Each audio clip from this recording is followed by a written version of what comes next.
কথায় আছে যে মামু বাগিনা যেখানে বিপদ নাই সেখানে। তো আজকে মামু বাগিনা রওনা দিচ্ছি একটা দাওয়াত খাওয়ার উদ্দেশ্যে, দেখি আমাদের বিপদ হয় কিনা। তো দাওয়াত খাওয়ার জন্য একটা অটোরিক্সা নিয়েছি, অটোরিক্সা নিয়ে রওনা দিলাম মালছোয়া গ্রামে। তো এই গ্রামে আমার একবার যাওয়া হয়েছে।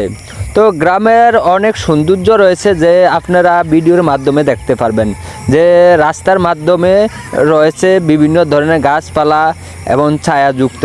এই যে প্রচণ্ড রৌদ্রের মাঝে যে মালছোয়া গ্রামে যদি আসেন, এখানে আপনার ছায়া পাবেন। এখানে পরিবেশ সব কিছু অনেক সুন্দর, যা আপনার আমার মন কেড়ে নেবে।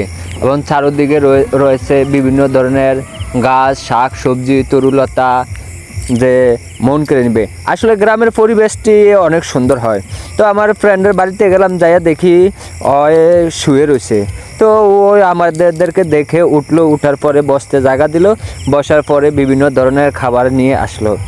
তো আমারও অনেক খিদা ছিল যে খাওয়ার। তো যাওয়ার পরে আমাদেরকে খাবার দিচ্ছে। খাবার দেওয়ার পরে বিভিন্ন ধরনের দেখি তরু তরকারি আয়োজন করেছে। তো ইচ্ছা মতন খেয়েছি, যে রান্নাটাও এত টেস্ট হয়েছে যা বলার বাইরে, যা জিহ্বা তো আমার মানে পানি চলে আসছিল।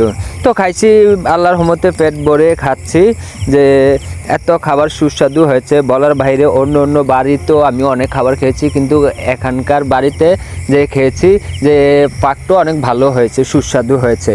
আর এখানকার মানুষগুলো অনেক ভালো, যে মেহমান অতিথিকে অনেক ভালো আপ্যায়ন করে, বা ওই গ্রামের মানুষগুলো অনেক ভালো, যে কথাবার্তা আচরণ সব কিছু আলহামদুলিল্লাহ যথেষ্ট ভালো।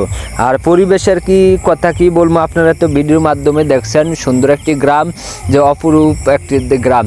চাঁদপুর কচুয়ার মাঝে যে মালছোয়া গ্রামটি রয়েছে, এত সুন্দর গ্রাম।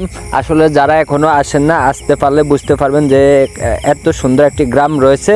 তো যারা এখনও আসেন না, তারা আসতে পারেন, এই গ্রামটি ঘুরে দেখে যাবেন।